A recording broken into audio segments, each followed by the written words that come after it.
18 Temmuz Salı gününden herkese merhabalar değerli izleyenler. TV 2020 ekranlarında Gündem Özel programıyla birlikte sizlerleyiz. Diyalog Medya Genel Yayın Yönetmeni Reşat Akar'la birlikte Gündem Özel başladı. Evet, gündem olabildiğince yoğun, olabildiğince kalabalık tabiri caizse. Efendim, yabancı para birimleri bugün Türk lirası karşısında tam %3 dolayında değer kazandı. Dolar tarihi bir rekor kırarak 27 Türk lirasını aştı. Euro ise serbest piyasada 31 Türk lirasından işlem görüyor. Bu durum henüz uygulamaya girmemiş olan asgari ücretliyi nasıl etkileyecek? Şüphesiz olumsuz etkileyecek. Konuyla alakalı ekonomi eski bakanlarından Derviş Kemal Deniz'le canlı telefon bağlantısı yapacağız ve Reşat Akar'ın sorularını yanıtlayacak Derviş Kemal Deniz önümüzdeki dakikalarda. Bir diğer yandan elektrik kesintileri ara ara devam ediyor değerli izleyenler. Yarın Haspolat, Lefkoşa ve Gazi Mausa'da çok sayıda bölgede 2 ila 3 saat arasında değişen kesintiler meydana gelecek. KıPTEK tarafından yapılan açıklamaya göre. Yarın gerçekten sıcak bir gün olacak. Elektrik kesintisiyle birlikte de sıcaklar çekilemez hale gelecek. Evet, Başbakan Ünal Üstel de bugün Ankara'da Cumhurbaşkanı Yardımcısı Cevdet Yılmaz'la interkonnekte sistemle alakalı mutabakat zaptını geçtiğimiz dakikalarda imzaladı. Görüşmede ayrıca Ercan Havalimanı'nın açılışı ve Cumhurbaşkanı Erdoğan'ın Kuzey Kıbrıs Türk Cumhuriyeti ziyareti yer aldı. Bir diğer yandan Rum toplumu lideri Nikos Christodoulidis'in Cumhurbaşkanı Ersin Tatar'a antropoloji laboratuvarını beraber gezelim çağrısı karşılık bulmadı. Ne yazık ki bulmadı. Ama bazı Kıbrıslı Türk ve Rum siyasi parti temsilcileri buraya bir ziyaret yaptı. Bu konu üstünde Reşat Akar duracak ve sizlere aktaracak detayları. Güney Kıbrıs'ta da turizm son yılların en muhteşem dönemini yaşamakta. Sadece Haziran ayında 456 bin kişi ziyaret etti Güney Kıbrıs Rum yönetimini. Güney Kıbrıs Turizm Örgütü'ne göre ise turist sayısında bir önceki yıla oranla %22'nin üzerinde bir artış meydana geldi. Hepsi ve daha fazlasını Diyalog Medya Genel Yayın Yönetmeni Reşat Akar'dan dinleyeceğiz. Sayın Akar, merhabalar efendim. Evet, merhabalar Serdar. Herkese hayırlı günler dileyerek başlayalım. Evet, öncelikle şunu söyleyeyim. Klimalara dikkat. Aman bu kadar sıcak. Altında mecburen klimaları çalıştırıyoruz ama işte arabada klimalar çalıştığı sürece sağlık da tehlikeye giriyor demektir. Boğazda ağrı başlıyor, göğüste ağrı başlıyor. Dikkat edelim. Yaz gribine doğru götürüyor bizi. Çünkü mecburen çalıştırıyoruz klimayı. Klimasız olmaz. Odalarda durulacak gibi değil ama bu taraftan da klimalar sağlığımızı olumsuz yönde etkiliyor. Evet, bugün güne neyle başladık? Dolarla, dolar. Dolar bugün tarihin en yüksek seviyesine çıktı Türkiye'de ve bu yönde ekonomi kanalları özellikle hep bunu konuşuyorlar.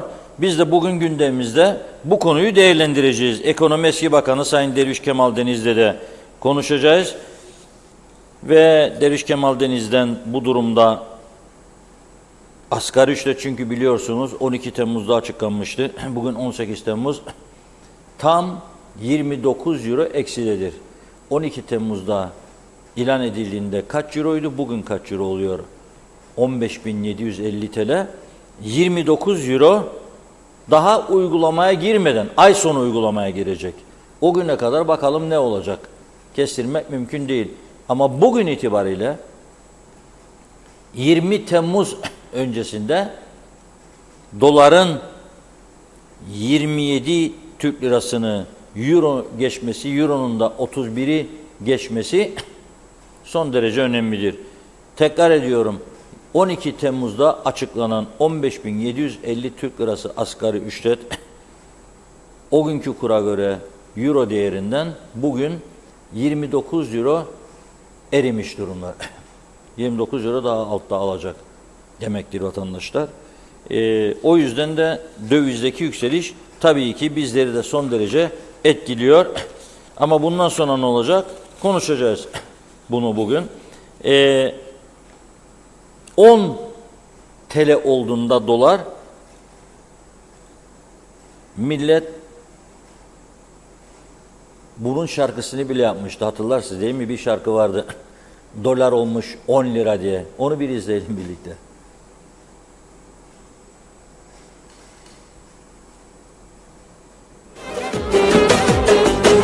Yine yalanınızı yutturamadınız, atıp tutuyorsunuz boş boşa.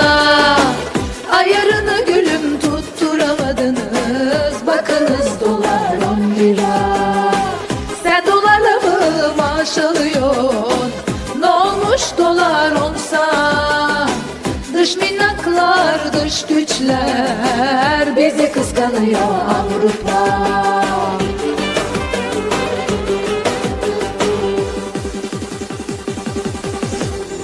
10 lira, 10 lira, dolar oldu 10 lira. Kıskananlar çatlasın, dolar oldu 10 lira. 10 lira, 10 lira, dolar bugün oldu 10 lira. Koşup hemen dolar alın, bu gidişle 15 lira.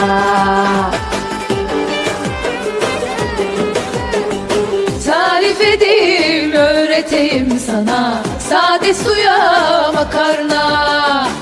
Gazı yaktın mı kol gibi fatura, evde geziyoruz kabanla. Gavur dediğiniz bozuk parasıyla hesap ödüyor boğazda. Sen de burada porsiyonunu küçült, rezil ol çoluk çocuğuna.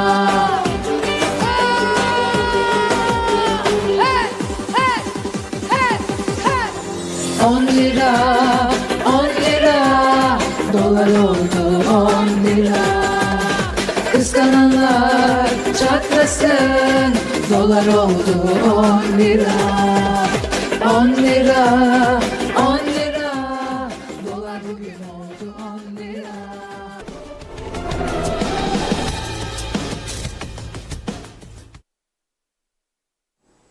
Evet. 10 lira 10 lira diyor, dolar olmuş 10 lira, bu gidişte olacak 15 lira. Ne zaman bu şarkı yapıldı biliyor musunuz, bestesi bu şarkının? Dolar ne zaman oldu 10 lira daha doğrusu?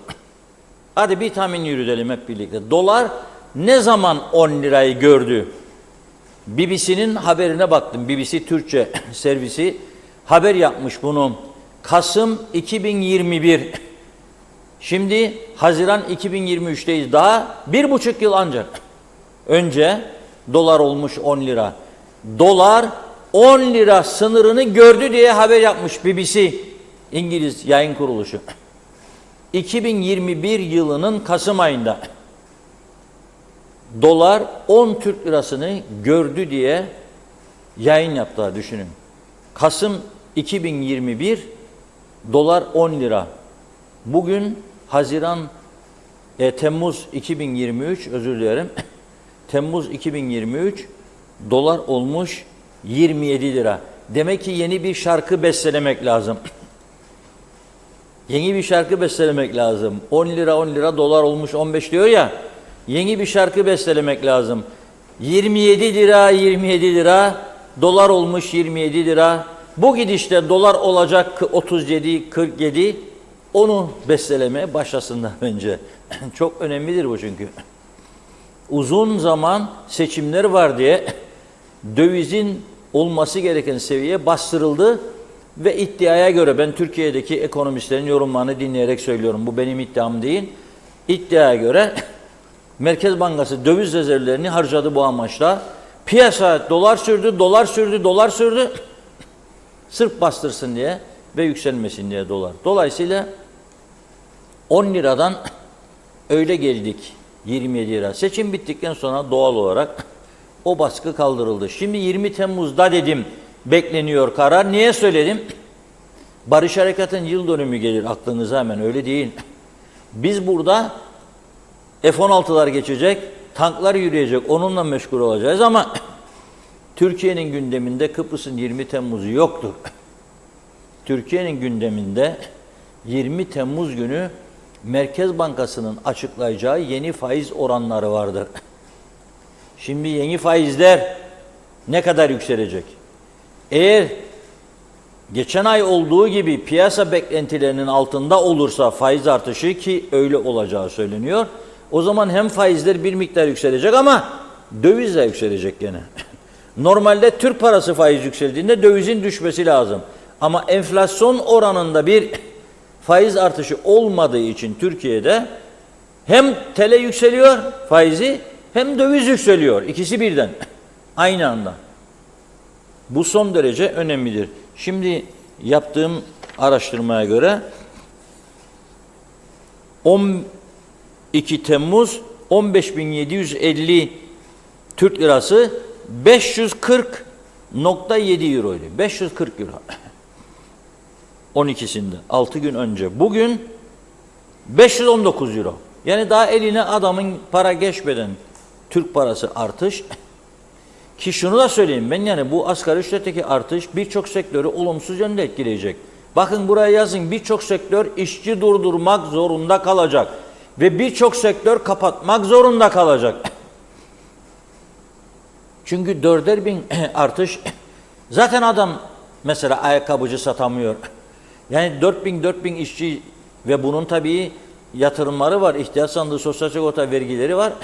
2 kişi çalıştırırsa 12, 13 bin, 15 bin lira ekstradan bir artış gelecek. Bu adam zaten satamıyor bunu. Nasıl olacak bu iş? Yani 2 işten birini durduracak demektir. Yani bunun başka bir çaresi yok. Yani adam zaten yoğurdu farz edin 25'e satıyor. 40 yaparsa kimse almayacak yoğurdu. O da düşürecek. Mecburen. Yani önemli olan piyasayı ucuzlatmaktı ama bu beceriyi de maalesef gösteremedik. Peki ne yapmak lazım bundan sonra? Deliş Kemal Deniz Bey zannediyorum aranıyor şu anda. Onunla konuşacağız. Ekonomi Eski Bakanımız hazır mı? Evet, şu anda hazır. Evet. Derviş Bey merhabalar. Selamlar. Merhabalar Deliş Bey, nasılsınız? İyiyim efendim. Şimdi az önce bir özetini yaptım tabii, siz de dinlediniz mutlaka. Duyuyorsunuz değil mi beni? Duyuyorum. Ben daha duyuyorum. Evet. Şimdi daha bu asgari ücret cebe girmeden vatandaşların 29 euro eksilmiş durumda. Ay sonuna kadar ne olacak bilmiyoruz. 20 Temmuz Türkiye Merkez Bankası'nın yeni faiz oranlarını açıklamasından sonra ne olacak bilmiyoruz. Bu durumda KKTC hükümetinin alabileceği herhangi bir önlem var mı sizce, yoksa kaderimiz neyse ona razı mı olacağız? Yani bu geçmişte hep öyleydi. Kaderimiz neyse ona razı olduk. Şimdi yine öyle mi olacak? Ne düşünüyorsunuz bu konuda? Şimdi şöyle bakmak lazım. Yani ben bağlanmadan önce dinliyorum. Doğru bir noktaya değindiyiz. Yani 12 Temmuz'da döviz şu kadarken şimdi TL karşılığı döviz 540 euro iken şimdi 520 euro olması 6 günde önemli bir sıkıntı yaratıyor ve herkese bir düşünce yaratıyor bu. Hep baştan şuna bakmak lazım. Yani Kuzey Kıbrıs Türk Cumhuriyeti'nin bugün yönetimde olanların elinde bir enstrüman var mı bu duruma müdahale edebilir? Yok. Bunu hepimiz biliyoruz. Bunu bilerek de müdahale etmesindeki sıkıntıları bilerek de yapıp yapamayacağı şeyler üzerinde biraz daha düşünceyi geliştirmek gerekir. Çünkü hepimiz biliyoruz ki yani asgari ücretin belirlenmesi hem bir taraftan bir rahatlama gibi görülse de çalışan için, diğer taraftan da işveren açısından da bir maliyet gibi oluyor ve iş sorumluluğunun da kendini gösteriyor. Şimdi böyle bir durum varken, yani zaten asgari ücret açıklamasından sonra bir sıkıntı varken, bir de bu dövizin artmasıyla beraber insanların ne yapacağı konusunda gideceği nokta daha da bir zorluk almakta. İşte bu noktada şimdi hükümetin ben bunu yapabiliyorum ama bunu yapamam diye bir açıklamada bulunması lazım. Biz biliyoruz yani dövize müdahale edemezsin, enflasyon oranlarına çok etki edemezsin. Çünkü Türkiye Cumhuriyeti Merkez Bankası'nın faiz kararları ve Türkiye Cumhuriyeti'nin rezervlerinin mevcudiyeti bu dövizdeki arz talep meselesiyle beraber yükselmeyi etkiliyor. O için biz Türkiye Cumhuriyeti Merkez Bankası'nın maliyetli olacağı kararlara göre hareket ediyoruz. Ama kendi içimizde biz onları bekleyip de bu içerisinde yaratabileceğimiz bir sıkıntıyı ortadan kaldıramayız. Kısmen kaldırabilecek bazı önlemler alabiliriz. Çünkü biz aldığımız her kararın ekonomik iletişimini hesaplarsınız. Kimin cebine para girecek, kimin cebinden para çıkacak ama bunun sosyolojik ve psikolojik etkileri var. Öyle ki bugün Kıbrıs'ta, kuzeyde yaşayan insanlar sadece Kuzey Kıbrıs Türk Cumhuriyeti'nde kazanılan paraya bakmıyorlar. Ayrıca gözlerini bir de güneye çevirip güneyde kazanılan paraya da bakıyorlar. Güneyde çalışan insanlar ne kadar şanslı olduğunu söyleyenler, işte kazananlar şu kadar TL karşılığı almaya başladılar diyenler var. Bir de, onun için ben sosyolojik ve psikolojik etki olarak görüyorum. Bir de çok büyük bir nüfus var ki burada güneye geçip çalışamazlar. Öyle bir hakları da yok. Ve bunlar da bu memleketin alacağı kararlara göre ya buna razı olacaklar ya da bu ülkeden götürecekler. Yani ülkemizde Güney Kıbrıs'taki ekonomik yapıya baktığımız için de devamlı olarak onu takip ettiğimiz için ülkenin alınan kararlara fazla müdahale edebildiğimizden dolayı kendi içimizde ikisi ortasına sıkıştırılmış bir durumdayız. Şimdi bu asgari ücret artırıldı. Asgari ücret artırılırken bir şeyler daha yapılması lazımdı. O da dikkat almadı. Mesela siz asgari ücreti artırdınız dediğiniz 15.750 net olacak ama 15.750 net de değil. Bu rakam aslında 15.500 net. Çünkü 250 lira da vergi çıkıyor. Çünkü siz vergideki muafiyetleri de düzeltmediniz. 150.000 TL muafiyet var. O 150.000 TL muafiyet ancak eski asgari ücrette vergi çıkmamasını sağlardı. Biz bunu düzeltmediğimiz müddetçe şimdiki asgari ücretleri 250 lira daha üzerine bilmiş oluyor. Vergi olarak çıkıyor. Yani asgari ücretle vergi verir duruma geliyor. Yani 15.750'den bahsediyoruz ama aslında işlerin cebine gelecek para 15.500 ile 15.550 lira arasında bir şey oluyor. Şimdi hükümetin onun için burada hemen oturup bu muafiyetleri güncel duruma getirmesi lazım. Asgari ücreti karşı ki bir de bir şey eksilmesi olmasın, vergi eksilmesi olmasın asgari ücretinden. Bunun dışında aynı anda işveren çok bir sıkıntı yaşıyor dediğimiz ve bu yaşadığı sıkıntılarla başlıyor zaten. Geçmişte yani bundan 3-4 ay öncesine kadar en azından sosyal sigortalar bir işveren prim katkısı yapılıyordu. %50 oranına kadar. Bu prim katkısıyla insanların en azından sosyal sigorta primleri ödemesi ve katkı yapmakla bir yere kadar indiriliyordu. Bu konuda bir ses yok. Yani bu konuda biz sosyal sigorta prim katkısı yapmayacaksanız vergideki muafiyetleri düzeltmeyecekseniz bu asgari ücreti artırdınız artırmadınız bir şey ifade etmiyor. Bir ve üzerinde üstüne zaten bizim ithal ettiğimiz gibi döviz kurlarında karşılık var. O zaman ülkede böyle bir çaresizlik içine girmiş olsun. Ne oluyor bu sefer? İnsanlar başlıyor işte çok farklı fikirler ortaya çıkmaya başlıyor. Döviz endeksli olması filan ama döviz endeksli olmasıyla ilgili de ciddi olarak eğer ülkemizdeki sosyal dövize ne kadar endekslersanız endeksleyin. Eğer biz bu döviz endeksleme sonrasında dahi sosyal sigorta primlerine destek vermezseniz, vergi ayarlamalarını yapmazsanız bu da çok büyük etki etmez. İşveren sıkıntıya geçtiği için çalışanı durdurmaya başlar. İşsizlik ortaya çıkar ve ülkede hiç de hoş olmayan bir duruma gelecek. Biraz önce onu ifade ettim. Yani hadi diyelim ki o tarafa geçip çalışabilen, gideye geçip çalışabilen bir iş bulur ve çalışıyor o tarafta.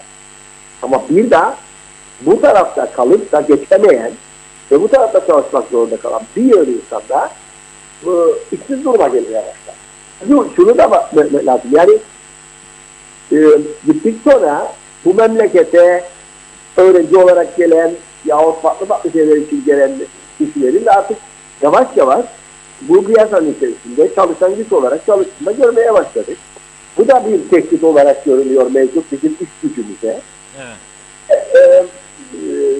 O bakımdan böyle daha sosyal, psikolojik ve ekonomik etkileriyle beraber alan politikaları biraz daha geliştirmeleri lazım. Çünkü bizim yapabileceğimiz çok fazla bir enstrüman yok. Yok. Şimdi bakın. Asgari ücreti açıkladılar 12'sinde ya 13'e 14'ünde akaryakıda zam geldi. Özellikle euro düzele 1 lira. Şimdi biz yayına başladığımız anda bir haber geldi. Tüp gaza 40 lira birden zam geldi. Yani bu insanlar şimdi 40 lira birden ev vardır, ayda 2 tane 80 lira. Şimdi 80 lira çok para mı diye söyleyenler olabilir. Paranın hesabını bilmeyenler için tamam da aldığı aylığı kuruşuna kadar hesaplayarak harcamak zorunda olan çok büyük bir kesim var. Artık bu ülkede eskisi gibi değil. Şimdi dışarı bakmasınlar, lüks arabalar var bazanın altında, şu bu falan. Ama ciddi bir de fakirleşme var. Bu ülkede yaşayanlar için söylüyorum. Hepsi vatandaş olmayabilir ama burada yaşayan binlerden insan var. Çalışma izinli, şu bu. Bu bir önemli etken. İkincisi, siz geçen gün yazdınız, dün biz de yayınladık Diyalog Gazetesi'nde. O kadar çok suç patlaması var bu ülkedeki ve o kadar çok sorunlar yaşanıyor ki, yani yollar çökmüş bilmem. Biz bugün koyduk, arkadaşlar bulsun da bu arada göster onu da. Bugün 1. sayfada ve içeride verdiğimiz, ya elektrik direklerini devirirler kazada değil mi? Vurur direk devrilir. Ya sen bu devrilen elektrik direğinin yerine yenisini dikmek yerine açıkta kalan kablolarını sarıyorlar. Bir bantla ki güneş vurdukça açılır. Yani ölüm riski vardır. Bir yaya var, oradan geçen bisikletli var, geçen falan. Hiç kimse tamir etmiyor bunları. O kadar ihmal edilmiş noktadadır bu ülke. Yani kuru otlar, elektrik kurumunun trafo merkezlerinin etrafını saran otlar temizlenmiyor. Çöplükler bir gün Çatalköy'de, bir gün Lefkoşa'da, bir gün başka yerde ateşleniyor, yanıyor. Kara dumanlar etrafı sarıyor. Teknolojik üretim yetmez. Termik santral devreye giriyor. Zehir saçıyor etrafa. Yani çok problem var. Siz çok güzel bitirdiniz dün yaptığınız yazıyı, yayınladığınız yazıyı. Dediniz ki bugün para kazanıyorum demekle çözüm olmayacak. Bir süre sonra kazanıyorum ama nasıl yaşıyorum bu ülkede? O noktaya doğru galiba varmak üzereyiz. Ne dersiniz? Evet, bu noktaya doğru varmak üzereyiz. Ben üzülerek söylüyorum. Yani birçok insan artık bu ülkede yaşam kalitesinin düşmesiyle beraber, yani para kazanan insanlar dahi bu ülkede çok da mutlu olmamaya başladılar. İşte eskiden ne derdi ki çok fazla bir şeyimiz yoktur ama en azından çok rahat bir ülkemiz var. İşte çıktığımız zaman rahat trafikte gideriz, en azından bir yerden bir yere gittiğimizde çok yorulmayız ederiz ama yavaş yavaş o kargaşanın içine de girmeye başladık. Çok zengin olabilirsiniz, çok paranız da olabilir ama bu kargaşanın içerisinde bir zaman gelecek ki ailenizde çıkmayı sevecek. Biz zaten ailenizi sevecek, başka bir ülkeye gideceğiz. Yani o noktaya gelmeye başladık. Şimdi benim esas üzerinde bir durmak istediğim başka bir konu daha var bu şeyle ilgili. Bu memlekette biraz daha talepkar olması lazım gelir diye düşünüyorum vatandaşın. Böyle bir sessizliğimiz de var maalesef. Ve vatandaş kaderine razı olmuş gibi. Sadece şikayet ediyor. Ne yapılması gerektiği üzerinde talepkar olmuyor belli şeylere. Söylenenlere veya tavsiye edilenlerin üzerinde bir kamuoyu oluşturulmuyor. Bu da havada gidiyor ve ne oluyor? Ortadan kalkmaya başlıyor belirli şeyler. İdealist değil. Halbuki nasıl bir, yani ben bu ülkede çok önemli iş adamlarının olduğunu biliyorum. Çok önemli ve başarılı iş adamları da vardır bu ülkede. Çok da başarılı işler yapıyorlar. Bu insanlar oturdukları zaman ve kendi işleri yönettikleri zaman oturuyorlar ve diyorlar ki ben bir fabrika kuracağım, yahut bir iş yeri kuracağım, yahut bir servis tarafı kuracağım, yahut bilmem ne yapacağım diyor. Yahut bir perakende dükkanı kuracağım. Benim işte şu kadar paraya ihtiyacım var, şu kadar çalışana ihtiyacım var. Çalışanları çok iyi ödemem lazım, çalışanları bilmem ne yapmam lazım. Dükkanı şu kadara yapmam lazım, şu kadar satmam lazım, şu kadar gelir almam lazım. Ve biliyor, bir plan program var. Şimdi bunu yaparken de ya sermayeyi bir yere koyar, sermayesi yoksa yine bir sermaye bulur ve bunları yapmayı getirir. Çünkü Kıbrıs Türk Cumhuriyeti gibi vergi toplamada sıkıntısı olan yer ne kadar vergi toplarım dese de sermaye açısından dünyadaki pay alma şeyinden hakikaten büyük sıkıntıları olan bir ülke olan Kıbrıs Türk Cumhuriyeti'nin kaynak elde etmesi açısından bu kadar sıkıntısı var iken kaynağa açılma, kaynağa yönelme, kaynağı daha çok elde etmenin başarılmasından önce bu ülkede temel ihtiyaçların karşılanması, bu ülkenin yatırıma yönelik olarak hangi yerlerin açılıp ülkeye doğru bir yatırım geleceği noktalara nelerin yapılması ve bunun için ne kadar bir bütçeye ihtiyaç olunmasının bir hesabı yapılsa ve bunun için kaynak arayışına girse, bunun için vergiler de vardır, yatırım da vardır, çeşitli şeyler de vardır. Sonra da denilse ki biz bu yola çıkıyoruz. Dövizi kontrol edemeyiz döviz kurlarını. Enflasyonu kontrol edemeyiz ama bizim bütün bunlara karşı rezerv yapabileceğimiz bir mali politikamız var, bir vergi politikamız var, bir yatırım politikamız var. Bunların üzerinde yürütüyoruz. Çünkü önemli olan bütün bunların kökeninde bizim bu ülkede yaşayan insanımızın rahat ve geleceğe yönelik hayatı yaşayabilmesidir. Bunlar hiç yapılmıyor ve günlük olarak ne olursa olsun işte birileri gelsin bize bir şeyler söylesin yapalım havasını geçirilen zaman oluyor.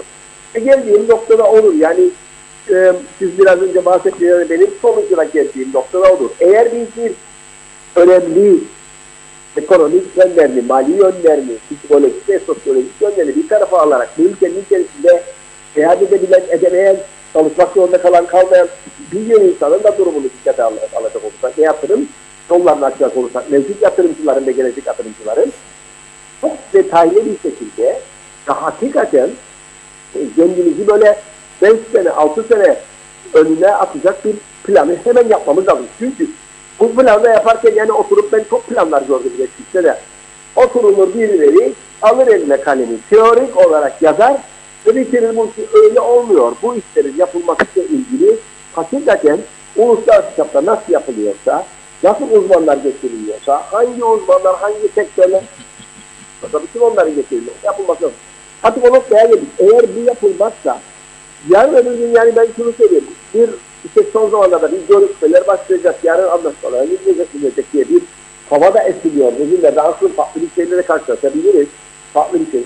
Ansızın kendinizi uluslararası bir şeyin içine girecek bir anlaşma önüne gittiğiniz anda bizim bu formasyon içerisinde nerede olacağımızla ilgili de bir planımız olmadığını ekonomik yönden ve sosyal yönden olarak bulamazsınlar. O da beni müthiş şekilde tedirgin ediyor bu durumda. Evet. Şimdi dedikleriniz çok doğru, katılırım. Bu ülkede sadece geliri az olanlar değil, geliri yüksek olanların da artık rahatsızlık duyacağı yahut da rahatsızlık duyduğu bir sürecin içine girmiş durumdayız. Yani gelirim vardır, elektrik kesilirse sorun değil, umurumda değildir. Aha jeneratör orada çalışır. Ama jeneratör arıza yapar. Arkadaş arızayı giderecek teknisyen bulamazsın. Ararsın gelmez kimse.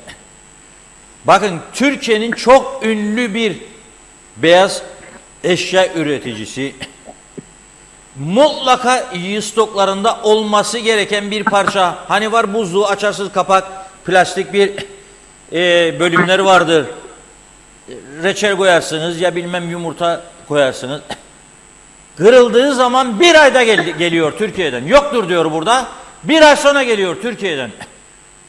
Ya bir dakika ama sen bana satış yaptığın malın yedek parça garantisini vermiyorsan buzdolabının bile ve en çok olan şey plastik kırılır, doğaldır. Bu ülke yani param var ama kırıların yenisini alamıyorum. Param var ama bozuldu jeneratör tamir ettiremiyorum. Param var ama su akmıyor, belediye su vermiyor. Ben kullanırım ama su yok. Yoktur diyor. Niçin yoktur kardeşim? Ya borular patladı, eskimiş, çürümüş diye. Ya ne bileyim işte elektrik kesildi diye pompa istasyonu çalışmıyor. Yani dediğiniz doğru. Yani para var ama gene rahat edemeyeceğin bir düzenin içine sokuldu burası. Çünkü sistemsizlik var. Çok teşekkür ederiz Deriş Bey. Sağ olun. İyi günler, iyi günler, iyi yayınlar.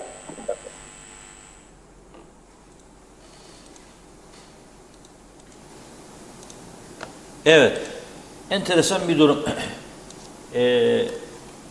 Tabii vatandaşlar da haklı olarak sorunları var diye herkes kendine göre yorumlayabilir. Biz burada genel çerçevesini ele alıyoruz. Ülke yöneticisi değiliz. Neticede yaşanan sorunlara dikkat çekiyoruz. Yani ben bu elektrik kablolarını şimdi gündeme getirmesem gördünüz mü başka bir yerde siz bunu? Hassasiyetimizdir. Yaşadığımız ülke. Çünkü oradan ben yürümem yani oralardan ama yürüyenler var. Bir çocuk eliyle değse ölecek, canlıdır kablolar orada. Ve sonra bu görüntü rezil bir görüntü değil midir? Sonra da bu Kıp'taki yaşatacağız peşkeş çektirmeyi diyen arkadaşlar olsun. Bunları görmez mi ya? Tamam yaşatalım ama bunlar da düzeldin diye. Bunlar bile düzeldilmezse bakın kaç defadır ararım diyor. Bir izleyicimiz gördüm az önce. Ne diyor? Az önce gördüm. Dikkat edin. Kızılbaş Yonca Sokak numara 4'de ikamet ederim. 3 daha gittim elektrik kurumuna. Palmiye dalları tellere sürtüyor. Gelmediler. Telefon açıyorum, cevap veren yok. İlla ki yangın çıkması mı lazım? Batmış bitmiş bir kurum diyor Kıptek diyor. Mehmet Bulduk Bey yazıyor bunu. Bakın burada söylüyorum. Adresi de veriyorum. Kızılbaş Yonca Sokak numara 4. Palmiyenin arasında kaldı diyor, elektrik telleri kopacak. Tabii korkuyor Mehmet Bey çünkü bölge elektriksiz kalacak. Ve bir vatandaş olarak görevini yapıyor. Gidiyor söylüyor ama kimin umurunda? Kimin umurunda? Bakın Lefkoşa Belediye Başkanımız mecbur kaldı, itiraf etti geçtiğimiz günlerde. Ne dedi? Çöp toplayacak adam yok dışarıda dedi, bende dedi. 700 kusur personeli var Lefkoşa Türk Belediyesi. 700 kusur. Ama dışarıda biriken çöpleri toplayacak kadro yok, ekip yok. Onun için özele vermek zorunda. Hem 700'ün maaşını ödeyecek hem de özele verdiği işlerin parasını ödeyecek. Ne yapacak bu belediye bana? Yani fıskiyeli, güzel parklar mı yaratabilecek? Gideyim dinleneyim, yürüyüş yolları mı yapabilecek? Doktor Fazıl Küçük Bulvarı, tören var 2 gün sonra. Bugün gördüm boyalılar şeref tribünü kırmızıyla. Çıkmış bir makine oraya, habire vurur kırmızı boyayı. 2 gün kala. Diğer günler o yol çizgiler yok, orta çizgi yok. Dolayısıyla sürücüler iki şerit var. Bir yerde 3 şerit oluyor sanayiye döneceksen. Çizgi yok. Diğerinin çizgisinin içine giriyor. Yok diyor, görmüyorum ben, çizgi yok diyor. Sen bunları bile yapamaz duruma geldi belediyeler. Bazı belediyeler şimdi sadece şov yaparlar. Don Kişotluk, halk malk falan filan diye. Yarın halkı da bulmayacaksın arkanda, hiç merak etme. Don Kişotluğun sonu nedir? Tek başına ortada kalmaktır. Olacak bunlar. Şu anda bu ülke hiçbir şekilde doğru yönetilmiyor. Parlamentodan da, siyasilerden de, partilerden de, yöneticilerden de umudunu kesmiş bir halk var. Bir süre sonra evet, çok uzak görmüyorum ben. Yani çok uzak görmüyorum. Bir süre sonra vay vay vay vay de bugünü Temmuz ayı iyi diyecek herkes. Ağustos geçsin, Eylül, Ekim, Temmuz ayı iyi diyecek herkes. Ben öyle düşünüyorum.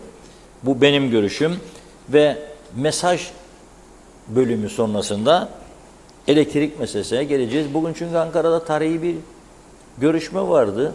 Ben yani çok umutluydum. Saat 14'te törenle imzalanacaktı Interconnect'te. Arkadaşları tembihledim. Dedim aman ha kaçırmayalım sonra bize desinler ki bu kadar tarihi bir olay görmüyor. Gözünüz, kulağınız Ankara'da dedim. Anadolu Ajansı abonesiyiz. Takatuku abonesiyiz. Devletin televizyonu bakın dedim. Atlamayalım ha töreni. Ama 14 oldu yok, 15 oldu yok, 16 oldu yok. Onun için geciktim programa. Ankara'dan haber almaya çalışıyordum. 4 gözle. Aratıyorum orayı, burayı. 5'e 10 kala haberi aldık ve öyle başlayabildik programa. Yani bize kızıyorsunuz bazen ama bu ülkede her şey zorlaşmıştır. Haber almak da zorlaştı. Biz de işimizi doğru dürüst yapmak istiyoruz. Kulaktan dolma değil. Onun için böyle oluyor. Evet Serdar, başlayalım mesajlara. Evet efendim, mesajlarla birlikte başlıyoruz beraberliğimize. İlk mesaj Ramazan Hakkı Toklu'dan geldi. Adanalılar Dayanışma Kültür Derneği olarak sizleri selamlıyoruz Reşat Bey. Ekibimizle birlikte Adana Osmaniye'ye doğru yola çıktık. Depremzedelerimiz için yardım kolilerini götürüyoruz. Onları ziyaret edeceğiz ve Adana'da yetkililerle temaslarda bulunacağız. Saygılar dedi. Erol Topçu hayırlı yayınlar. Pertev Kalkaner iyi yayınlar. Allah sonumuzu hayır eylesin dedi. Akçay Muhtarı Uğur Dereli Köylüyüz'e iyi yayınlar diliyorum dedi. Mehmet Uluçay'la hayırlı günler Serdar Bey, Reşat Bey kolay gelsin, iyi yayınlar. Şenol Tatlıcıoğlu'ysa iyi yayınlar, selamlar dedi. Ergün Parlan, döviz yükselişe devam edecek çünkü Türkiye'de çok yanlış ekonomik politikalar sürüyor. Bizimkilerin elinden ne yazık ki bir şey gelmez dedi. Ali Deriseven ise Türkiye'den elektrik 5 yıl sonra gelecek. Peki bu halk 5 yılda bu eziyeti çekecek mi? Yatırım yapmalarına gerek yok. Bu halkı düşünüyorlarsa Türkiye'den elektrik gelene kadar biz bu zorluğu ne yazık ki yaşayacağız dedi. Mehmet Bulduksa iyi yayınlar Reşat Bey. 3 dakika önce TÜPGAZ'a zam yapıldı. 40 Türk lirası birden ve 285 lira oldu. İyi mi böyle? Perişanlık devam ediyor ne yazık ki dedi. Yenel Öztürk, Ağustos sterlin 40'ı geçecek dedi. Celal Harunsa, iyi yayınlar Reşat Bey, Serdar Bey. Dolar oldu 27 lira. Yaşadığımız bu ülkede mutlu olmak mı istiyorsun? Her konuşana kulak asma. Her söz veren sözünü tutar sanma. Her tanıştığın insanı kendin gibi bilme. Kimseye hak ettiğinden fazla değer verme. Seni mutsuz edeni değil huzur vereni seç. Seni çekemeyen kim olursa gül ve geç dedi. Mehmet Uluçaylı ise dövizin uçması ülkemizde yabancı akınının artmasına sebep olurken bizim halkımız 10 kere düşünür alışverişe çıkarken en güzeli harcamalarını kıs bir müddet sonra filinta gibi olursun doğal ve zoraki. Sema Şah Hacı Arifoğlu iyi yayınlar dedi. Vedat Özkan, Mehmet Bey tüp Türkiye'den geliyor. Türkiye'de tüp 320 lira. Bu daha iyi günlerimiz. Benzine mazota 7 Türk lirası zam geldi Türkiye'de dedi. Mehmet Kurtulmuş da selamlar Reşat Bey, iyi yayınlar diliyorum. Çok kötü günler bizi bekliyor. Her gün böyle döviz kurları yükseliyor. Hilmi Budalı ise TÜPGAZ zamlandı 20 Temmuz geliyor. Ver coşkuyu nutuk nutuk üstüne. Sağlıkta eğitimde hayır yok. Memleket bitti. Yalakalığa ise devam dedi. Halil Anıldıysa asgari ücret net 20 bin Türk liraya çıkarsanız ne yazar? Hatta her ay asgari ücreti ve hayat pahalılığını yeniden tespit edilse ne olacak? Rakam yükseliyor, alım gücü yükselmiyor. Hayat bu kadar çok pahalı oldukça durmadan da fiyatlar yükseliyor. Her ay yeni bir hayat pahalılığı ödeneği belirlense de fayda etmez. Köklü tedbir ve denetim şart dedi. Atakan Piskobolu, ekonomistin bundan herhalde haberi yok. Olsa emin olunuz her şeyi düzeltecek, ona inanıyor ve güveniyoruz dedi. Süleyman Ege, akıncılar niye gereken ilgi görmüyor? Bizler de bu ülkenin vatandaşı olduğumuzu unuttunuz. Kaç sene kapalı tutacaksınız bizleri? Bize kapı açmadınız, sakın açmayın. Onlar bizden değil, akıncılarda yaşayan insanlar zaten Rumca konuşuyor. Reşat Bey, bu köylüler bizden olabilir mi? Hayır, diyor. Türkan Gül Kemal, iyi günler Serdar Bey, Reşat Bey, hayırlı yayınlar diliyorum. Şimdi baktım sterlin tam 36 Türk lirası olmuş dedi. Abey Hüseyin, evet, Kıbrıs konusu çözülmeden hiçbir sorunu çözemezsiniz. 49 yıl geçti, uyanın artık dedi. Deniz Demir ise merhaba Reşat Bey, aldığımız bir duyuma göre akaryakıtta Perşembe günü tam 5 lira zam yapılacak. Gerçekten toplu taşıma olmayan ülkemizde işimiz gün geçtikçe zorlaşıyor dedi. Erdinç Akgün ise Avrupa sınırları Girne'de bitiyorsa euro kullanımını zorlamak lazım Reşat Bey dedi. Necdet Mavi Gözlü ise Kuzey Kıbrıs Birleşik Afrika Pakistan Cumhuriyeti Başkent Lefkoşa'dan hayırlı günler. Dualarım yavaş yavaş kabul oluyor. Bizi idare ettiklerini sananların yapamadığını inşallah bu döviz artışları yapacak. Reşat Bey de az önce bazı iş yerleri işçi çıkarmak zorunda kalacak dedi. Ben de inşallah dolar 50 lira, euro 60 lira, sterlin 65 lira olsun. Belki buradaki yabancılar, öncelikle Afrikalılar, Pakistanlılar ve 3. ülkeden gelen insanlar buradan memleketlerine giderler diyorum. Çünkü bizi idare ettiklerini sananların bu insanları buradan göndermeye hiç niyetleri yok. İnşallah bu dövizin artması sebep olur ve bu yukarıda belirttiğim insanlar da buradan gider. Başka türlü bu insanlardan biz hiç kurtulamayız dedi. Mehmet İnancı, hoş vakitler değerli dostlarım, hayırlı yayınlar sizlere diyor. Ali, dere sevensi 250 lira olan tavuk yumurta yemlerine 50 Türk lirası zam daha yaptılar dedi. Arif Koruoğlu ise bu memlekette Allah'a emanet yaşıyoruz. Böyle beceriksiz hükümet şimdiye kadar görmedim. İstifa edip gitsinler. Halk da bu beladan bir an önce kurtulsun. Az önce Reşat Bey'in okuduğu mesaj var burada. Mehmet Bulduk. Reşat Bey, Lefkoşa Kızılbaş Yonca Sokak 4 numarada ikamet ediyorum. 3 defa gittim elektrik kurumuna, palmiye dalları tellere sürtüyor. Gelmediler, telefon açıyorum, cevap veren yok. İlla ki yangın çıkması mı lazım? Batmış bitmiş bir kurum, Kıptek dedi. Mustafa Özcan, iyi yayınlar, izlemedeyiz. İsmet Sencar, hayırlı akşamlar, hayırlı yayınlar, harikasınız Reşat Bey dedi. Ahmet Halil iyi yayınlar dileklerini iletti. Mehmet Uluçaylı ise artık bu enflasyonda cebimizdeki para erimiş, gelecek düşünecek hali kalmamış. O gün nasıl geçecek düşüncesi içine girildi. Gelecek düşüncesi aklımızdan artık çıkmıştır.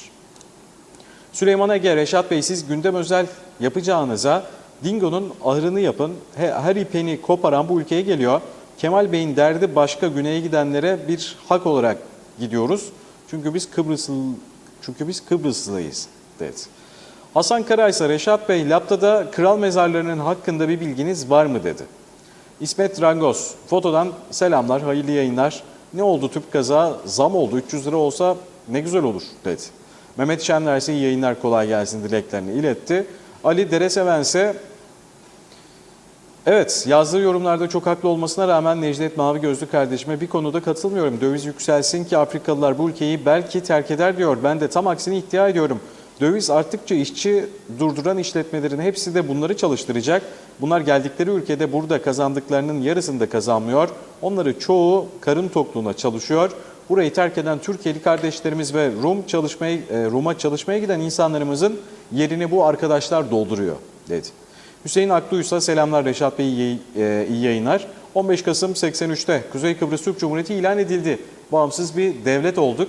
Peki bu devletin para birimi nedir? Geçim kaynakları, gelir kaynakları nedir? 74 öncesi azınlıkta fakirdik. Şimdi yine modern fakirlik, özgürlük modeli bu mudur? Hep mahkum mu yaşayacağız buna diyor. Alper Ali Güllü ise kolay gelsin, her zaman her yerde doğru kanal, doğru haber TV 2020 dedi. Teşekkür ederiz. Ali Deresevense Necdet kardeşimizin bilgisine Afrikalılar yalnızca özelde değil resmi kurum olan belediyelerde de bu insanlar çalışmaya devam ediyor dedi. Yeni mesajlarınız da geldikçe paylaşmaya devam edeceğiz. Evet, çok teşekkür ediyoruz mesajlar için. Şimdi 18 Ocak. Şimdi bugün 18 Temmuz, 7. ay.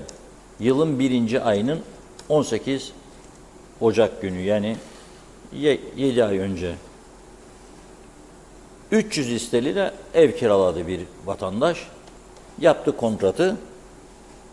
23.1'di o gün sterlin kuru. 18 Ocak 2023. Aylık Türk parası 6.900 Türk lirası. Bugün 18 Temmuz aylık oldu Türk parası cinsinden 10.800. 4.000 lira birden bindi üstüne. 4.000. Şimdi adamın maaşı diyelim ki asgari ücretin biraz üstünde 15.000 lira. 4.000 lira kirada oturuyorsa da gitti farka zaten o adam yandı demek. Ha tabii para sıkıntısa girdim de yanlış yola sapayım. O düşüncede çok insanlar oluşmaya başladı, görüyorum, üzülüyorum da. Yani ne bileyim, şartları iyileştirmek için gayret etmek lazım. Dostlarıyla, güvendikleriyle daha iyi olması lazım.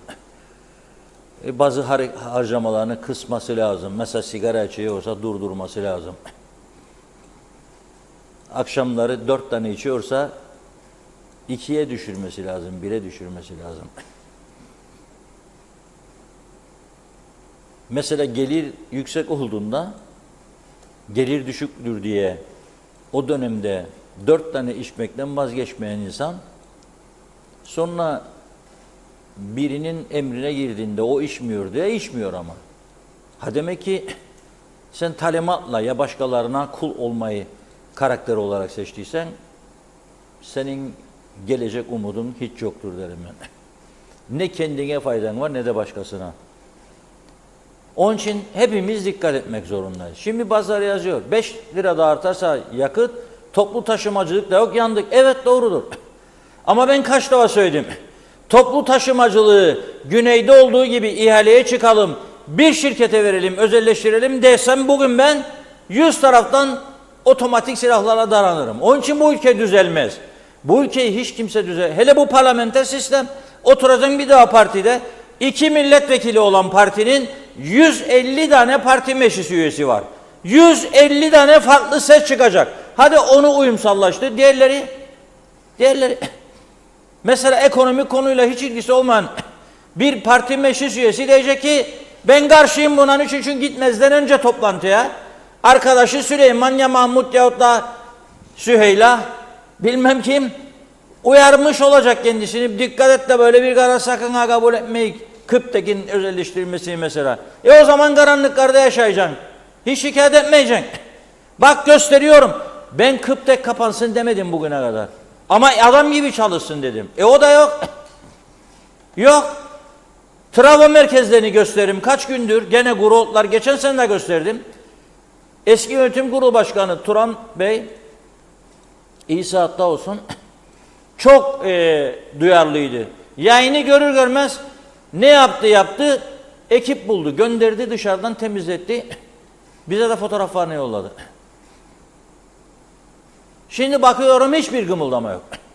Buyurun devam edin, böyle edemiyorsunuz. Edemeyeceksiniz. Ama Ankara'da bugün bir mutabakat metni, bakın protokol değil, mutabakat metnine döndü. Dün ne açıklandı? Projenin imza töreni bugün gerçekleşecekti. Proje yok, mutabakat metni. Yani Entekonnek'te bağlantısı konusunda hemfikiriz. Ana vatandan imza, yavru vatandan imza, tamam. Neden? Çünkü Entekonnek'te birçok kişiden dinledim. Olabilmesi için uluslararası boyutu var bunun. KKTC tanınmamış bir yer olduğu için izin vermeyecekler diyenlerin sayısı çoktu. 2. Bu proje bugün protokolda imzalanmış olsaydı eğer bugün kaç zamanda gerçekleşecek ve kaça mal olacak? Kaç zaman ve kaça mal olacak? Tesadüfe bakın. Bugün Rum basınında okudum programa girmezden önce ve aldım. Rum tarafı elektrik üretiminde kendi kendine yeterli haldedir. Bunu biliyoruz değil mi? Kabul ediyoruz. O yaşanan cephanelik patlamasına rağmen ve trafolarının çoğunun yanmasına rağmen bir süre önce, herhalde 10 yıl oldu, adamlar yeni santraller kurarak elektrik üretiminde istedikleri seviyeye geldiler. KKTC'nin günlük elektrik ihtiyacının 1/8'ini şu anda sadece güneş enerjisinden karşılıyorlar. O da oldu mu? Oldu. Larnaka'daki eski elektrik santralı, Dikella santralı diye Kıbrıslılar söz eder. 2 ya 3 tane üretim jeneratörünü durdurdular mı? Durdurdular. Neden? Hiç duman çıkmaz daha bizdeki teknolojik gibi rezalet olmadığı halde denize kirlilik akıtıyormuş diye eskimiş o üretim merkezleri, jeneratörleri her neyse. Ama elektrik kesintisi yaşamadılar. Buna ilaveten nüfusun artacağını, turizmde çünkü çok iddialıdırlar, onu da bugün konuşacağız. Turizmde çok iddialı olan bu insanlar sayının artacağını düşünerek elektrikte de ileriye yönelik projeler yapıyorlar. Ve bir de çevre kirliliğine karşı önlem alıyorlar. Diyor ki İsrail doğalgazla üretir, bana İsrail gönderirse bunu, ben hiçbir üretim ihtiyacı duymadan, kirlilik olmadan bunu kullanacağım. Ve oradan Yunanistan'a da göndereceğim. İki ülke arasındaki ilişkiler, iki ülke arasındaki iyi ilişkilerdir bu. İsrail ve Güney Kıbrıs ve daha doğrusu 3 ülke, Yunanistan. 1000 megawattlık üretim ki KKTC'nin şu an ihtiyacı günlük 350 megawatt. 3 kat elektriği İsrail gönderecek Güney Kıbrıs'a ve Yunanistan'a. 1 milyar 94 milyon euro istermiş bu iş. 1 milyar 94 milyon. Bunun 657 milyon eurosunu Avrupa Birliği hibe edeceği halde kendilerine, KKTC bütçesinin üzerindeki bir rakamdan söz ediyorum. Geri kalan kısmı için ilgili şirketlere taahhütname veremiyorlar, korkuyorlar. Çünkü rakam çok büyük. 1 milyar 94 milyon. Yani yaklaşık AB'nin verdiğinin üstüne 450 milyon, 500 milyon euro daha koyacaklar. Ve cesaret edemiyorlar ve Rum basını bugün diyor ki Euro Asya projesi ilgili tarafları korkutuyor. Diken üstündedir diyor bu proje. Şimdi soruyorum. Bize Türkiye'den kabloyla elektrik gelecekse denizin altından ve biz bir anlaşma imzalıyorsak Bunun maliyeti nedir? Bilen var mı şu an? Var mı bilen? Ben bilmiyorum. Siz biliyor musunuz? Bakanlar, bakmayanlar biliyor mu bunu? Hayır. Tamam, o zaman bunun üzerinde çalışıp bir proje ortaya çıkması lazımdı. Ve o proje çerçevesinde konuşmak lazımdı. Rumlar 1,5-2 yıldır bu Euro Asya'yı tartışıyorlar. Haftada 1-2 gün mutlaka Rum basının gündeminde var. Rum Enerji Bakanı konuşur. İsrail Enerji Bakanı konuşur. Yunanistan Enerji Bakanı konuşur. Cumhurbaşkanları konuşur. Arkadaş, biz hiçbir şey konuşmuyoruz. Yani 20 Temmuz Vatan Millet Sakarya Arşiitler Vatan İmdan'a yürüyün falan. Elektrik de geliyor kap oynan. Bitti, Girne'den yol bağladık Anadolu'ya. Elektriği de... tamam da bu başka bir şeydir ama bu bir ekonomik yatırımdır. Efendim Türkiye ödedikten sonra size ne? Orası doğru ama Türkiye bunu şu anda ödeyebilecek durumda mı? 1 milyar euroyu veya da altını düşünelim. 500 milyon euro düşünelim. Döviz neden yükseliyor? Merkez Bankası'nın döviz rezervleri sağlam değil de onun için yükseliyor. Türkiye'nin dövize çok ihtiyacı var diye yükseliyor. Deniz altından kaplı çok büyük bir projedir. Ama inşallah olur. Ben istiyorum tabii ki. Temiz elektrik gelsin. Ama 5 yıl diyorlar. O da bilmiyoruz. Çünkü önümüzde bir proje yok. Bir proje tartışması yok. Tamam.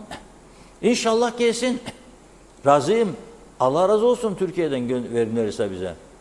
Ama bunu Türkiye'de paranın bol olduğu dönemlerde, özelleştirmelerden 100 milyarlarca dolar aktığı dönemde Şanlıurfa'ya, Mardin'e, Diyarbakır'a Türkiye KKTC'ye yaptığı yatırımların 100 kat üstünde elektrik ve su yatırımı yaparken niye gözünüzü açmadınız siz?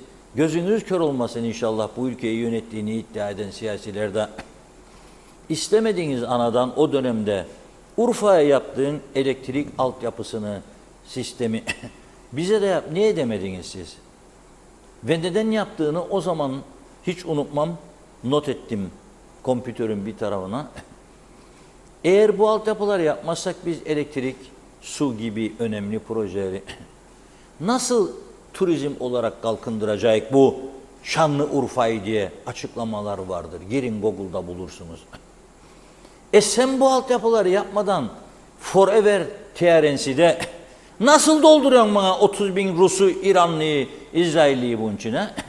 Nasıl turizmde şahlanacak, yapacak, edecekten? Ha şahlanışın oldu. Londra'daki panayıra götürdün buradan 100 kişi. Şahlanış ne güzel. Bak Cemal Hoca da geldi dün Serdar'ın programına. Dillirga'dan gece geçtim, suyunu içtim, çaldı çok güzel. Kendimiz çalıp kendimiz oynayalım. Güzel orada Londra Türk Mahallesi'nde. Dillirga millirga güzel. Ama 100 kişi be, gözünüz kör olmasın. 100 kişi. Onlardan korumalarla. Olmaz. Ondan sonra burada kırılan elektrik direğini dikecek, yenisini dikecek para yokmuş. Muş. Polise bir tane uyuşturucu testi yapacak. 17 bin dolar. Ondan alsa 170 bin dolar. Para değil. Yok. Yapmıyorlar. Şimdi bir izleyicimiz sordu. Lambusa krallığı falan filan. Ben değilim. Eski eser uzmanı değilim. Ama Lambusa krallığı olduğunu ve oraların çok değerli olduğunu iyi bilirim. O zaman ben sorayım. Yani konuyu herhalde Marimonte meselesine getirmek ister bu arkadaşımız. Neden tek taraflı yazılar yazılıyor, haberler yapılıyor da? Neden turizm işletmeleriyken orasının çöktüğünü ve oradaki mezarlıkların hiç düşünülmediğini konuşmuyor? Neden burası yıllarca vakıfların bekçisi tarafından kapatıldığını, hiç kimsenin denize gidemediğini, yılanlara, farellere mezar olduğunu konuşmuyor? Da 100 milyon euroluk yatırım gündeme geldiği zaman hep birlikte Don Kişotluk önleyelim da halk vatan bilmem ne falan filan ve mezarlıklar aklımıza geldi. Hiç şüpheniz olmasın. Geçmiş yatırımlarıyla bu insanlar oraları korkunç bir duruma getireceği mezarlıklar muhteşem bir şekilde korunma altında olacaktı. ziyaretçi çekecekti. Ya birazcık Rum tarafına bakalım. Özel yatırımlar sayesinde neleri başarıyorlar da utanalım. Utanalım. Birbirimizi eze eze vura vura yatırımcıları düşman ilan ederek bunun içinde hepsini tukaka diyerek sonunda ne varsa elde hepsini yanına giye Anrullah'a teslim edecek ve o günler uzak değildir. Söylüyorum. Hesabınızı, kitabınızı ona göre yapın. Uzak değildir. Ama bunu hak ediyorum. Ben başladım gece gündüz inşallah diye dua ederim. Ben Reşat Akar, KKTC'nin kuruluşuna öncülük eden insanlardan biriyim. Bayrak yarışması açtım daha ilandan 6 ay önce. Marş yarışması açtım. Gurur da duyarım. Ama beceremedik. Bundan sonra hiç beceremeyiz. Hele bu parlamenter sistemmiş. Hele bu düzen. Herkes kendini kahraman görür. Yani bir yetki verdin kendine. Mahallenin muhtarı dediğin adam diyebilir ki muhtar. Benden geçer her şeyi yakarım yıkarım seninle diyebilir. O roddaya geldik herkes. Ve birbirini saldırma yok etmekle meşgul. Bir kol dönüyor bunun içinde. Onun farkındayım ben. Bir kol döndürüyor burayı. Sakın oyuna gelmeyin. Sakın oyuna gelmeyin. Çok eski de değil ama yeni de değil yani 16-17 yıl önce arşivlerimde vardır sakladım ve üstüne de şunu yazdım. Kıbrıs'ın geleceği dedim. Allah inandırsın sizi. Kıbrıs'ın geleceği dedim. Birleşmiş Milletler dedi ki İsrail'e bu Filistin topraklarından bir bölümünden çekileceksin dedi. İsrail aradı dirensin çekileceksin dedi. Onlar da ilan etti falan tarihten itibaren çekilecek. Ama orada bir yığın İsrailli vatandaş göçmen yaşamaya başladı. Aynen bizim gibi evin 2 odası vardı. Bir de üste çıktı. 2 odada yukarı 4 yaptı. Bahçeye bir şeyler ekti falan filan. Çık deyince çıkmayık dediler. Biz şimdi ne diyoruz? Gelsin bakayım ayağından vururum kendini. Yok o seni vurmasın dua et da. Ne dedi? Çıkacaksın dedi. Kim çıkardı onları evinden biri mi siz İsrail vatandaşlarını? İsrail askerleri. Kepçelerle hem de. İnanmazsınız değil mi? Çünkü zaman geçince unutur insanlar. Arşivlerde duruyor. Kıbrıs Türk'ü aslında yeni bir göçü hak etmiyor. Diyorum ama ekinde. Ama o noktaya bizi siyasiler getirdi. Çünkü halkı bilinçlendirmediler. Orada bir taşınmaz mal komisyonu var. Başkanı var, yönetim kurulu üyeleri var. Ama yıllardır karar alamıyor. 7.000 Kıbrıs Rum'un kuzeyde mal satışıyla ilgili dosya duruyor. Neden? Para yok da onun için. Türkiye'de paranın bol olduğu dönem başladıydı gelmeye. Dediler ama bir dakika bize ne dedik siz de koyun bir %20'si olsun.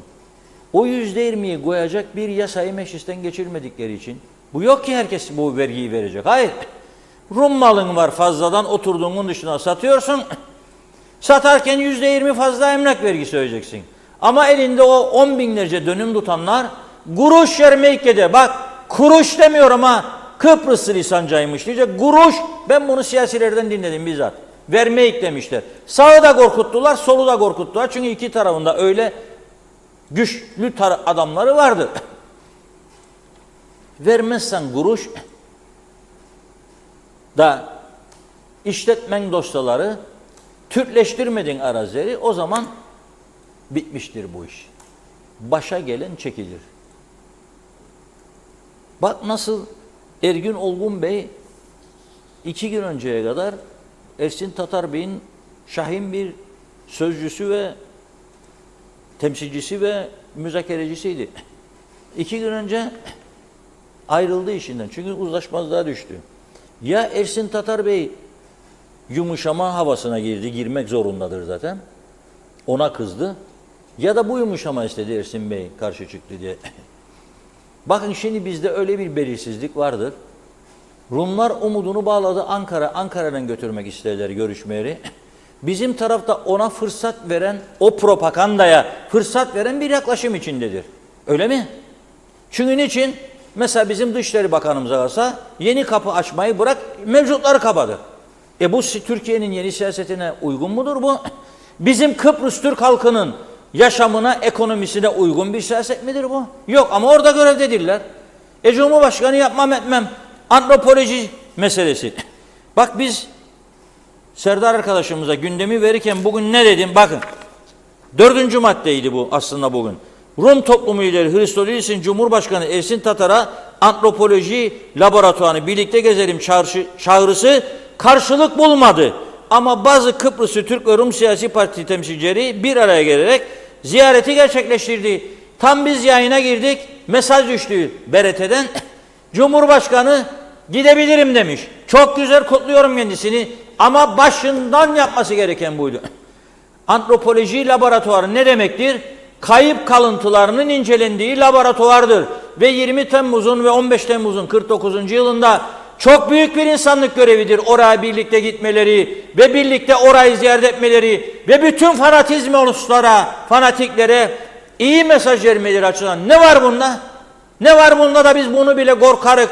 Ne gideceğim Rum'un ayağına? Gideceksin tabii, Rum'un ayağına değildir. O laboratuvarı iki toplum birlikte anlaşarak kurdu zamanında. Birlikte ortak karar verildi de kuruldu. Ve o laboratuvarda kayıpların kemikleri vardır, inceleniyor. DNA testleri yapılıyor. Ne var bunda? Bizden de kayıp var, onlardan da kayıp var. Böyle mi yaşayacak yani? O olmaz, bu olmaz da bunun içinde ben sizi elektriksiz de susuz da ezeceğim, eleyeceğim. Ama ortak hiçbir şey yapmayacağım. Olur mu böyle bir şey ya? Bu çağda, bu dünya çağında olur mu böyle bir şey? Ne münasebet? Hala daha vazgeçmediler. Bizi bir kaşık suda boğarlar. Boğulmamak için sen de yüzmeyi öğren. Niye yüzmeyi öğrenmek istemiyorsun? Boğula boğula diyorsun, beni o boğuyor. Şu anda biz kendi kendimizi boğuyoruz be arkadaşlar. Biz şu anda kendi kendimizi boğuyoruz be zaten. Elektriği beceremedik. Suyu getirdi adam, dağı denizleri açtı bana. Sen bir suyu dağıtamıyorsun, köylüler gırak gırak ötüyor, susuzluktan kan ağlıyor. Sen borularını genişletmedin. Şimdi diyorsun ki su isterim ben de vereyim ama borucuklarım dardır. Borucuklarını geliştirmedin çünkü adam istihdam ettin, boruya harcayacağın parayı maaşlara bağladın da onun için. Hep popülizmle yürüdünüz de. Ondan dolayı bunlar oldu. Ne var bunda? Dün o antropoloji laboratuvarına giden siyasilerin tümünü kutlarım. Beni çizgisi hiç ilgilendirmez. Hiç ilgilendirmez. Aslında Hristodilus için de kolay değildi bu çağrıyı yapmak. Çünkü Hristodilus'un çizgisi de sağdır. Aşırı milliyetçi bir çizgidedir. Ve bir de ona destek veren elan vardır. Türk düşmanlığıyla beslenen. Ama buna rağmen mecbur kaldı.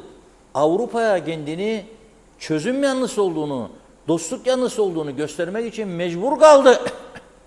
Bazı adımlar atmaya. Ve Sayın Tatar'a da çağrı yaptı, beraber gidelim diye. Kaç gün bekledi bu? Eli havada kaldı adamın. Halbuki biz bir adım önde siyaseti uyguluyorduk Sayın Erdoğan'ın gelmesinden bu yana. 2001-2002 yılından beri Türkiye Kıbrıs konusunda bir adım önde siyasetini izliyor.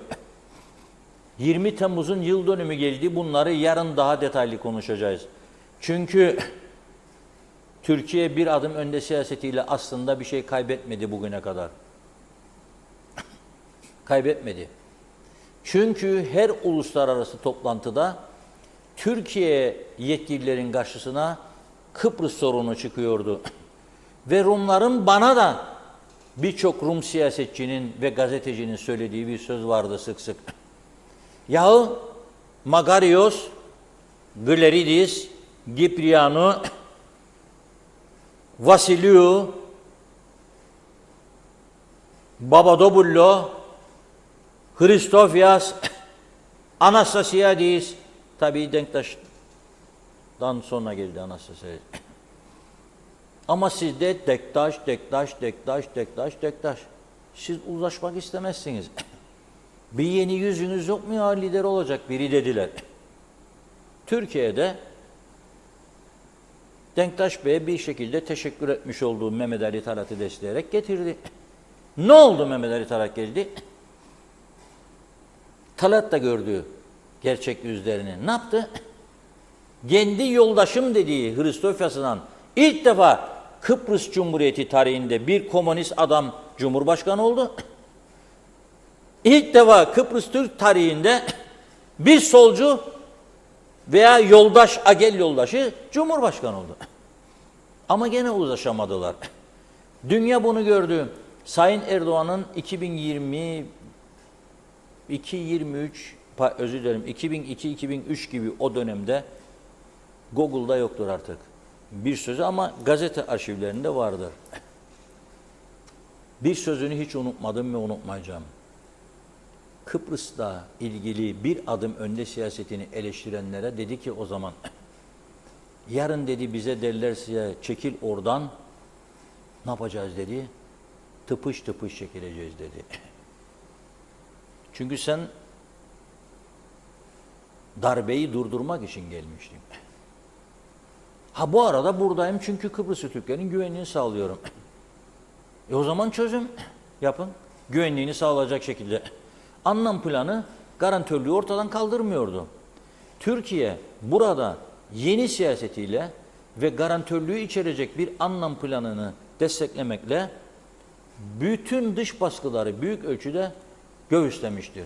Efendim biz evet dedik de Rumları bir hafta sonra AB üyesi yaptılar. Bir haftada AB üyesi olamaz kimse. 3-4 yıl süreyle hazırlandı onlar ama takvimi öyle denk getirdiler. Hem hayır dediler hem de üye oldular. Bu da bizim gene siyasetimizin zayıflığından kaynaklanıyor. Çok söyledim, bir kez daha söylüyorum. Müftüzade Tansel Fikri dönemi. John Aziz beni dinliyorsa bu işi bilecek çünkü İngiltere'nin önde gelen iş adamlarındandı. 180'in üzerine çıkmıştı. Türk Kıbrıs'ın dostları grubu. Lordlar Kamerası'ndan konuşuyorum. Nasıl ki Kıbrıs'ın dostları grubu var yani Rumların çizgisinde onları destekleyen. Türk Kıbrıs'ında 190'a yakın dostu vardı Lordlar Kamerası'nda. Ve bizi savunurlardı. Ve o yüzden Asil Nadir Bey buradan direkt gemilerle Kıbrıs'ın narenciyesini yollayabiliyordu İngiltere'ye. Sonra hem Asil Nadir'i yok etmek için büyük çaba harcadık. Şimdi Marimonte meselesinde yaptıkları gibi. Jasmin Court'u açtığı gün grev başlatmışlardı orada. Narenciye toplanacak gemi limanında bekler grevler vardı. Dalın üstünde erisin bedellerdi. Şimdi üreticiyi batırdılar. 220.000 ton 50.000 tonun altına düştü. Ne yaptıysak kendi kendimize yaptık. Sahte bir siyaset düzenini soktuk uygulamaya. İşte dediğim gibi 2 milletvekili olan partiye 150 parti mi? Allah versin 1500 yapın be. 1500 tane parti meclis üyesi. Bütün Kıbrıs Türk halkı siyasetçi olsun. Ve hepsini milletvekili yapın. Tümüne verin bu sıfatı. Toplanma yeri neresi olacak? Senede 2 defa toplanın yaz aylarında. Atatürk Spor Salonu bomboş. Çöplük oldu zaten. Milyarlık yatırımlar var orada. Hiç gider görür müsünüz? Hiç gider görür müsünüz? Siyasi partilerin kurultay merkezi oldu. Atatürk Spor Salonu. Ama öteki taraftan bunlar pandemi sürecinde pandemi hastanesi bulamamışlar. Koronalıları yatıracak yer bulamamışlar. Yatak yokmuş, yer yokmuş, bina yokmuş. Sizin aklınızı seveyim ben. Kendim ettim, kendim buldum. Cem Karaca'nın şarkısı. Kendim ettim, kendim buldum. Bundan sonra çok daha konuşacağız bu konuları. Çok daha konuşacağız. Ha ben neden rahatım biliyor musun? Yıllardır gündemde tuttuğum konulardır. Halkın Sesi'ndeki köşe yazılarından başlayın. Kıbrıs Gazetesi'ndeki köşe yazarım bura. Alın bakın. Hep savundum bunları. Ve iki toplumun işbirliğinde savundum. Bu adanın tarihinde 300 yıllık, 400 yıllık tarihinde bir ilk başarıldı. Ama sağdan da tokat dedim. O zaman soldan da. Solculardan hele bir partimizin gazetesinde, yayın organında 3 ay bile gitmez bu gazetede yayınlar yaptılar. Kıskançlık var ya. 3 dilli gazete İngilizce, Türkçe, Rumca dilinde. Ve ilk defa bir Kıbrıslı Türk'ün patron olduğu, genel yayın yönetmeni olduğu bir gazetede Güney Kıbrıs'ın bir gazetesinin genel yayın yönetmeni ve ünlü bir gazeteci, benden daha yaşça büyük ve daha olgun, ve benden daha kültürlü bir insan. Açık ve net söylerim. Çok şey öğrendim ondan. Allah rahmet eylesin. Alekos Konstantinidis. Benim yazarım da ama. Rumların Dışişleri eski bakanı, ona da Allah rahmet eylesin. Koronada kaybetti hayatını. Nikos Rolandis. O da benim köşe yazarımdı. Ama öyle bir rahatsızlık oldu her tarafta, olmasın. Halbuki bu iş medya ile başladığında siyasete de yansıyıp ileride iki toplumun uzlaşısının daha kolay olacağı. Bunu bir defa aklımıza sokalım. Hiçbir kimse bizi 100 yıl, 200 yıl bu adayı bölünmüş, dikenli tellerle bölünmüş tutamaz. Avrupa Birliği çöker o zaman. Onun kuruluş şartlarına aykırıdır bu düzen. Çünkü bütün toprak AB toprağıdır. Altını çizerek söylerim. Kendini çok milliyetçi görenler hemen şey etmesin, böyle benim konuşmanın arasında bir faul aramaya kalkışmasın. Kabul etmem. Tabii ki güvenliğimi sağlama alacağım. Tabii ki Türkiye benim ana vatanımdır, ona hep sarılık alacağım. Ama iki toplumun bir arada yaşayacağı, Avrupa Birliği şemsiyesi altında daha mutlu, daha refah bir düzeyde yaşayacağı kalıcı bir çözümü evet destekliyorum. Çünkü bugün bu yaşadığımız düzen değildir arkadaşlar. Düzen değildir. Bakın yabancılara patlama var. Biraz sonra Long Beach bölgesinden gelen bir videoyu göstereceğim sizlere. İnsanlar kan alıyor orada. Lağım kokularından uyuyamıyorlar artık. Yok ki yabancılar, yerliler daha çok rahatsızdır. Olacak şey değil. Evet Serdar. Evet efendim, başlıyoruz mesajlarımızla birlikte. Alihan Pehlivan, iyi yayınlar. Çok merak ediyorum Reşat Bey, acaba kaç kez böyle krizlere şahit oldu? Benim hatırladıklarım Kuzey Kıbrıs'ta bankalar krizi 2000, 2002 krizi, 2007'deki kriz ve de 2013'teki kriz dedi. Tema yavaşsa iyi yayınlar. Londra'dan selamlar Serdar Bey, Reşat Bey. Kıbrıs'a geliyoruz ama her şey elektrik problemi. Elektrik Londra'da kesildiğini hiç hatırlamam mesela dedi. Vedat Özkan Ankara'dan selamlar. Ankara'da mazot 34 Türk lirası oldu. Benzin 36 Türk lirası oldu. Bunlar iyi günlerimiz ve işimiz gerçekten çok zor Ankara'da dedi. Bertu Juri, o koltuklarda oturanlar halkı hiçe sayıyorlar dedi. Hüseyin Boşnaksa hayırlı yayınlar, Londra'dan selamlarımızı iletiyoruz dedi. Teşekkürler. Vedat Özkan, gördüğüm kadarıyla kamuda çalışan personel çalışmayı sevmiyor. Kuzey Kıbrıs Türk Cumhuriyeti'nde herkes masa başı iş istiyor. Bu çok kötü dedi. Onur İç'ten selamlar Reşat abi. Bir de yeni açılan çevre yolu Haspolot yol kenarları, çemberleri 3 metre ot, ışıklandırma yok, resmen ölüm yolu dedi. Mustafa Özcan, Harmancı tek bir personel almadı. Su faturasını görünce ağlayan bizleriz. Hem ağlıyoruz hem hizmet bekliyoruz. Kimse değirmenin suyunu sormuyor dedi. Arif Seherli iyi yayınlar dilerim dedi. Mehmet Uluçaylı, Lefkoşa Belediyesi Başkanı niye adam yok diyor. Kaç dönemdir başkandır. Personel fazlaysa kendi aldı. Ceremesini de çekecek, ağlamak bu şekilde işe yaramaz diyor. Dilara Kortu, ben de çevreme çok duyarlıyım. Birçok şey yaptırdım zoraki de olsa ama ne değeri var ne de bunları anlattıktan sonra dedi. Abdurrahman Albayrak, belediye faturayı arttırdığı zaman asgari ücrete yansıtsınlar, süper olur dedi. Nihat Cüce Kocaş, iyi yayınlar Reşat abi. Bugün Dünya Sağlık Örgütü daha yoğun sıcak dalgaları hazır olmalıyız çağrısını yaptı. Kıptek üretimi arttırması gereken yerde planlı kesinti yapmaya devam ediyor. Abi nereye gidecek bu işin sonu? Ve öngörülen bir şey, saatleri kendileri takıyor, nüfus artıyor, her gün yeni bina yapılıyor ama hiçbir harekete geçmiyorlar. Vallahi çıldırmamak elde değil bu ülkede. Yusuf Tuncer Barkut, kabloyla elektrik vereceğin havalimanı inşaatı gibidir. Gerçekleşmesi inanın 10 yıl sürecek. Bertu Jüri, döviz aldı başını gidiyor ama hükümet nerede? Celal Harun, iyi yayınlar Reşat Bey. Yarın benzin motorinde dolar arttı diye zam gelecek. Benzin arttı diye ulaşıma, enerjiye de zam gelecek. Tüm ürünlerde kademeli zamlar başlayacak. Faiz arttırmanın etkisi tüm gıda ürünlerinde, teknolojik ürünlerde zamlara yansıyacak. Ayrıca para kazanma dönemi başladığı için de yatırımlar yavaşlamaya başlayacak. Piyasada para dolaşımı azalacak. Beyaz eşya, ev, araba satışları ve işçiler durmaya başlayacak dedi. Ali Deriseven, Türkiye'den elektrik gelene kadar Karadeniz şirketinin önerdiği temiz ve ucuz elektrik değerlendirmelidir dedi. Bu şekilde mesajlarımıza devam ediyoruz. Tülay Önalsa iyi yayınlar dilerim. Bugün Lefkoşa'da hastaneden Girne'ye dönerken Boğaz yolunda tüm ışıklar yanıyordu. Sabah 9.30'da elektrikleri kesiyorlar ve gündüz saati boşa yanan elektrikler var dedi. Evet, bu şekilde mesajlar Reşat Bey. Evet.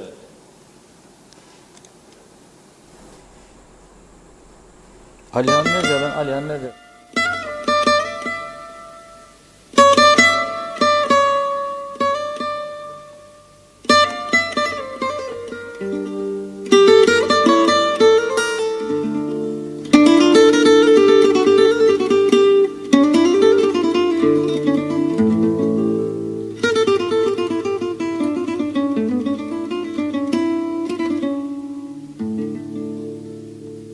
S'il fallait tout donner de ma modeste gloire pour éviter les larmes et le feu et le sang, et pouvoir écrire quelques années d'histoire, je donnerais tout sans hésiter un instant.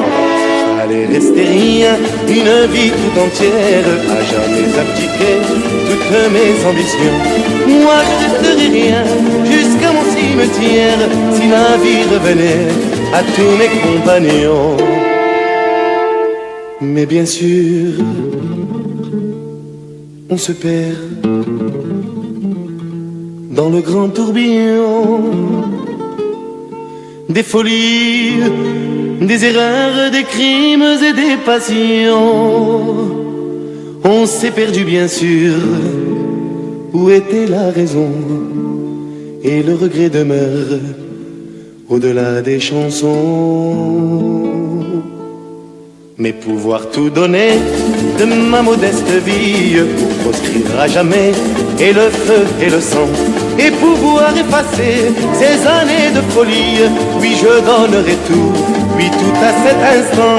S'il fallait rester rien, une vie tout entière, à jamais abdiquer toutes mes ambitions, moi je resterai rien jusqu'à mon cimetière, si la vie revenait à tous mes compagnons. Mais bien sûr, je le sais, on n'y peut rien changer. Le vin était tiré, il a fallu le boire. Sur la route aujourd'hui, il faut se retrouver pour y croire à nouveau. Et puis, toujours y croire. S'il fallait rester rien, une vie tout entière, à jamais appliquer toutes mes ambitions, moi je resterai rien jusqu'à mon cimetière, si la vie revenait à tous mes compagnons, si la vie revenait à tous mes compagnons.